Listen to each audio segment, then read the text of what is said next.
Okay, 10th class. Today we will continue the chapter number 16 of economics. इसको हमने जो छोड़ दिया था आधा, उसको हम कंटिन्यू करेंगे आज. तो आप लोग भी चैप्टर नंबर 16 ओपन करिए.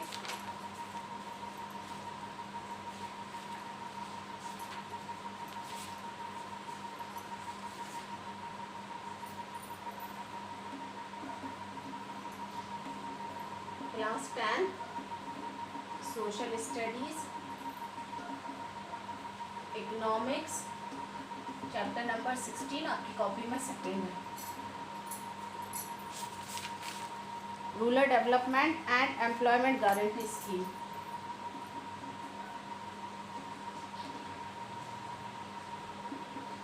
Rural development and employment guarantee scheme. इसमें हमने प्रीवियस पार्ट में पढ़ लिया था कि किस तरीके से Mahatma Gandhi national rural employment guarantee scheme बनाई गई. उसके बाद इसके कुछ ऑब्जेक्ट्स थे कि क्यों बनाया गया, इसका लक्ष्य क्या था बनाने का, इसके उद्देश्य क्या थे. फिर उसके बाद हमने इसकी कैरेक्टरिस्टिक्स पे बात करी कि national rural employment guarantee scheme के क्या कैरेक्टरिस्टिक्स थे. फिर हमने पढ़ा कि मेन फीचर्स जो था इस स्कीम को इम्प्लीमेंट करने का वो था procedure to procedure work, job card, then facilities provided on the work site पे मज़दूरों को, लेबर को कैसी फैसिलिटीज़ प्रोवाइड करनी चाहिए, एंड अनएम्प्लॉयमेंट अलाउंसेस. फिर उसके बाद role of the gram panchayat, janpad, district and state level institution. Then हमने सोशल ऑडिट की बात करी.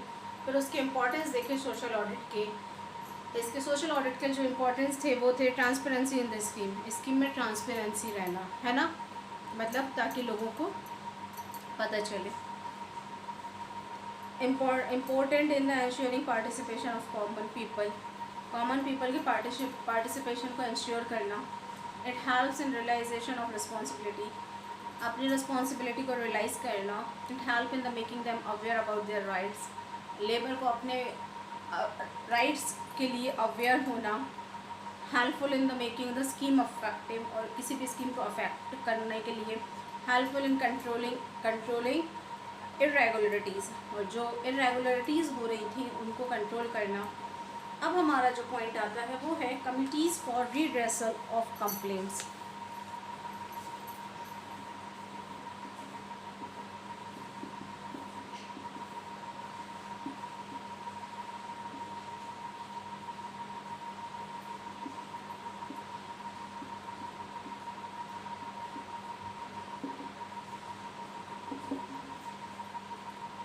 Arrangement have been made for attending to the complaints under the scheme. यहाँ पे कंप्लेंट्स को अटेंड करने के लिए भी अरेंजमेंट किए गए एट द एवरी लेवल, हर एक लेवल पे, चाहे वो ग्राम पंचायत से लेकर डिस्ट्रिक्ट लेवल पे. यहाँ पे कंप्लेंट्स को अरेंजमेंट करने का मतलब अटेंड करने का, कंप्लेंट अटेंड करने का अरेंजमेंट किया गया. एक कंप्लेंट बुक रखी गई ऑफिस में, and anybody can register complaint in these books, और कोई भी जाके इस कंप्लेंट बुक में अपनी कंप्लेंट रजिस्टर करा सकता था कि उसको परेशानी क्या है. अब हम बात करें ग्राम पंचायत लेवल पे. Every 6 months the gram panchayat carries out inspection of the work executed, and in case of any irregularities the matter is forwarded to the sub divisional office SDM after passing a resolution to that effect. हर 6 महीने में ग्राम सभा जो है एक inspection carry करती है work execute पे, और अगर उस केस में वो इंस्पेक्शन करने के लिए आते हैं और उस केस में अगर उनको कुछ इरेगुलरिटीज़ दिखाई दी तो वो उसको सब डिविजनल ऑफिसर जो SDM होते हैं उनके पास कर देते हैं, और फिर वो उसको मतलब किस बेस पे कि रिसोल्यूशन के बेस पे, है ना.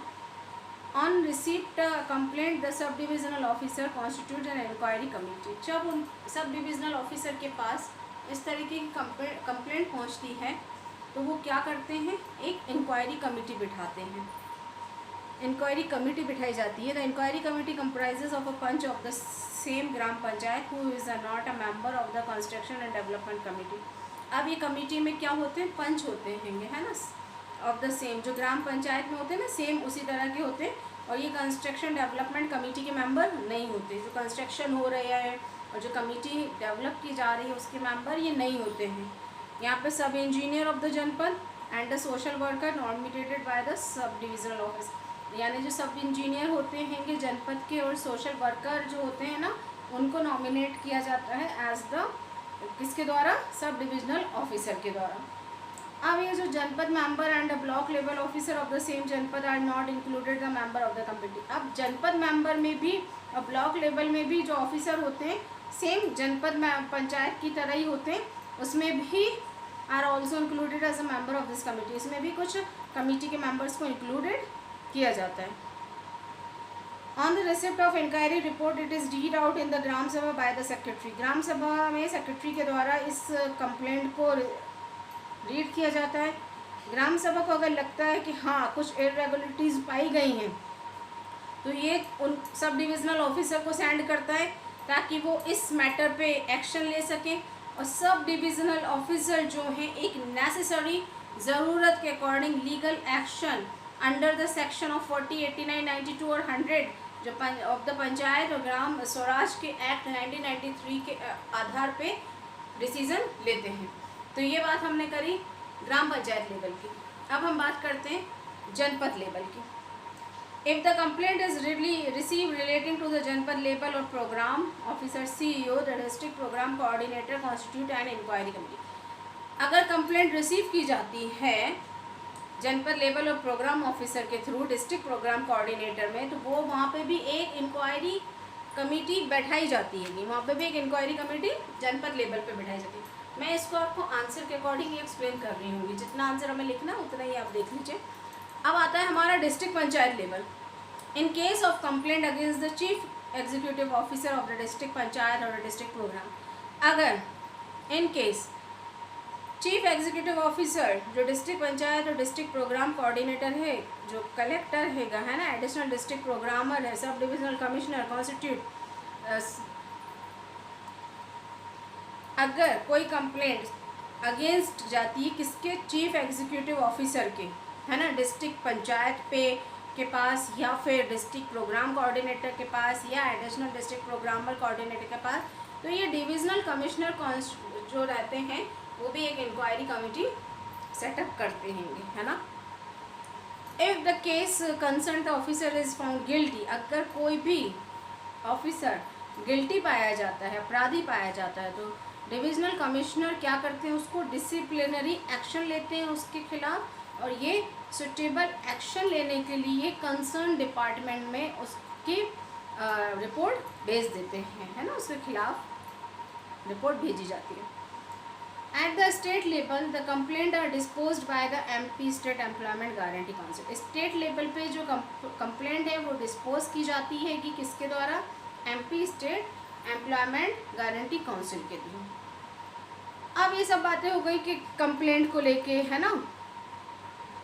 अब आता है हमारा in case of the complaint against an implementing agency the district programme coordinator collector is constitute in a committee and if the agency is found guilty in the inquiry. अब एक कंप्लेंट जो एजेंसी के against जो district programme चल रहा है उसमें जो भी एक, है ना, एजेंसी है वो अगर मतलब उसके अगेंस्ट कंप्लेंट की गई है तो एक कमेटी बैठाई जाएगी और उस कमेटी में अगर एजेंसी गिल्टी हुई, अपराधी हुई, तो उसके ऊपर एक सुटेबल एक्शन लिया जाता है ना। अगर गवर्नमेंट ऑफिसर और एम्प्लॉय ही अगर वो अपराधी हुआ तो जो डिविजनल कमिश्नर रहते हैं वो केस को कंसर्न डिपार्टमेंट में भेज देते हैं और ये जो कॉपी होती है इस रिपोर्ट की वो कमिश्नर को भेजी जाती है ना। Respect of non payment of wages और irregularities must role of the attend first. और अगर किसी को ये कंप्लेंट हो कि उसको प्रॉपरली वेज नहीं मिल रहा, वेजेस नहीं मिल रहा, उसको पे नहीं किया जा रहा, तो उसके खिलाफ भी सबसे पहले ही ये कंप्लेंट करी जाती है। अगर फाइनेंशियल इरेगुलरिटीज़ देखने को मिलेंगी तो FIR फाइल की जाती है पुलिस स्टेशन में और एक्शन होता है उस कंप्लेंट के अगेंस्ट और जो इमीडिएटली एक्शन लिया जाता है प्रिंसिपल सेक्रेटरी पंचायत और रूरल डेवलपमेंट डिपार्टमेंट के थ्रू। ये सब बातें हो गई कि सब कुछ हुआ। उसके बाद अगर कोई कमी मिलती है तो उसके अगेंस्ट भी एक्शन लिए जाते हैं। ऐसा नहीं है कि आपने एक वर्क दे दिया तो आपने पूरा सब कुछ ऑफिसर को दे दिया है तो आप नहीं देखेंगे, नहीं, ऐसा नहीं होता। उसके अगेंस्ट अगर वो गिल्टी होता है, किसी चीज़ को लेकर कमी होती है और वो ऑफिसर गिल्टी होता है तो उसको उसके खिलाफ एक्शन भी लिया जाता है। नेक्स्ट है हमारा works taken up under the scheme.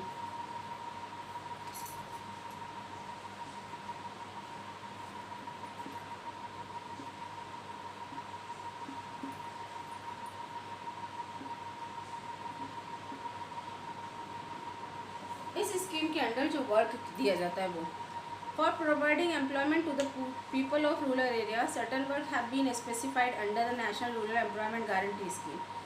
जो लोगों को काम दिया जा रहा है, रूरल एरियाज़ के लोगों को जो भी काम मतलब जो भी एम्प्लॉयमेंट प्रोवाइड किया जा रहा है वो किसके अंडर स्पेसिफाइड किया जाता है? National rural employment guarantee scheme के अंदर। ये वर्क स्पेसिफाइड करता है कुछ एक्ट्स को जो हैं augmentation and conservation of water resources. आप कहीं पे भी काम कर रहे हैं, आपको वाटर रिसोर्सेज को कंजर्व करना है। Afforestation and plantation programme to prevent drought condition.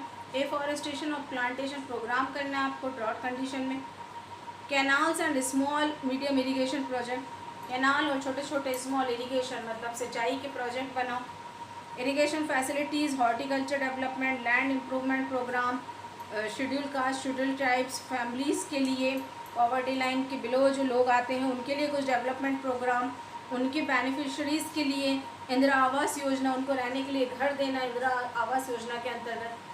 Development and improvement of traditional water resources, development करना और इम्प्रूव करना ट्रेडिशनल वाटर रिसोर्सेज को, जो पुराने होते हैं ना ट्रेडिशनल, है ना, जो पुराने ट्रेडिशनल वाटर रिसोर्सेज होते हैं उनको डेवलप करना, उनको इम्प्रूव करना। लैंड डेवलपमेंट वर्क्स, ज़मीन के डेवलपमेंट के लिए काम करना। फ्लड कंट्रोल प्रोजेक्शन चलाना, ड्रेनेज अरेंजमेंट करना, है ना, कहीं पे कोई एरिया में वाटर क्लॉगिंग हो के आएगा, है ना, तो पानी जम गया, पानी रुक गया बहने से, वो ड्रेनेज सिस्टम प्रॉपर करना। Perennial road in rural areas, और पेरिनियल रोड बनाना, ऐसा 12 महीने ही चलने वाला रोड, ऐसा नहीं एक आध दो साल में ख़राब हो जाए, नहीं ऐसा नहीं। पेरिनियल रोड का कंस्ट्रक्शन करना। Any other work notified by the central government in consultation with in the state government. और जो दूसरे वर्क को नोटिफाइड करना है किसके द्वारा नोटिफाइड किया जाता है? सेंट्रल गवर्नमेंट के द्वारा स्टेट गवर्नमेंट से कंसल्टेशन के बाद। मध्य प्रदेश प्रोजेक्ट जो है वो फॉर्मुलेटेड हुआ था under the state plan. State plan के अंदर मध्य प्रदेश का एक प्रोजेक्ट फॉर्मुलेटेड किया गया। ये प्रोजेक्ट फॉर्मुलेटेड हुआ था कुछ गाइडलाइंस को ध्यान में रखते हुए, है ना। इस स्कीम में जो स्कीम बनाई गई थी उसमें कुछ गाइडलाइन को ध्यान में रखते हुए ये प्रोजेक्ट बनाया गया। दे आर, आप अपनी बुक का पेज नंबर 279 ओपन करेंगे, वहाँ पे आपको ये सब चीज़ें दिखाई देंगी। Provision, details, name of the project, beneficiary oriented scheme included in the list first, para first, fourth of the national rural employment guarantee act. इसमें जो national rural employment guarantee act था उसमें इरिगेशन फैसिलिटीज़ थी। Name of the project था जो irrigation सिंचाई के लिए जो फैसिलिटी बनाई गई। डिटेल्स मतलब है कि इरिगेशन फैसिलिटी कहाँ बनाई गई। उस प्रोजेक्ट का नाम था कपिल धारा। धारा का मतलब होता है लगातार बहने वाला पानी, है ना, पानी की धार कहते हैं ना अपन के, वो। हॉर्टिकल्चर और फ्रूट प्लांटेशन हुआ था नंदन फ्लोडियान, ये नेम ऑफ द प्रोजेक्ट हैं। लैंड इम्प्रूवमेंट, अगर ज़मीन के इम्प्रूवमेंट की बात करें तो किस प्रोजेक्ट के अंदर आता है वो? भूमि शिल्प। प्लांटेशन, पेड़ लगाने की बात करें तो सिल्क सफ प्लान। प्लांटेशन की बात करें तो निर्मल वाटिका। इरिगेशन की बात करें तो Meenakshi.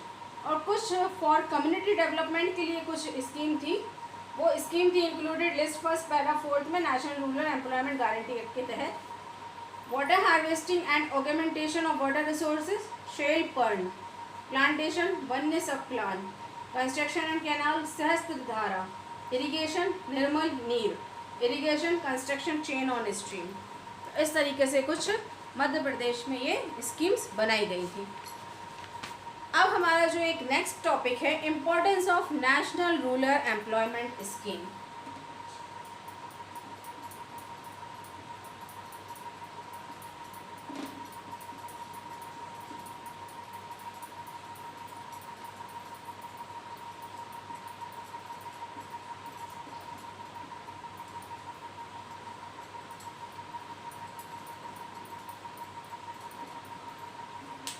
National rural of employment scheme.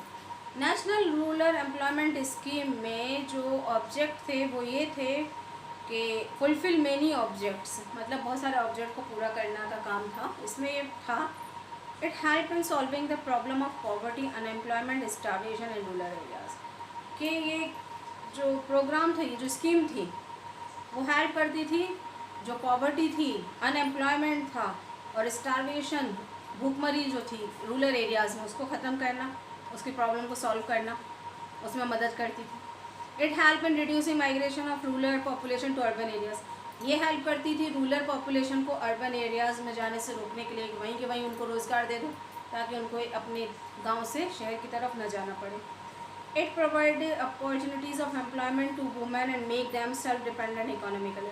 ये औरतों के लिए भी एम्प्लॉयमेंट अपॉर्चुनिटीज़ देती थी ताकि वो सेल्फ डिपेंडेंट इकोनॉमिकली हो।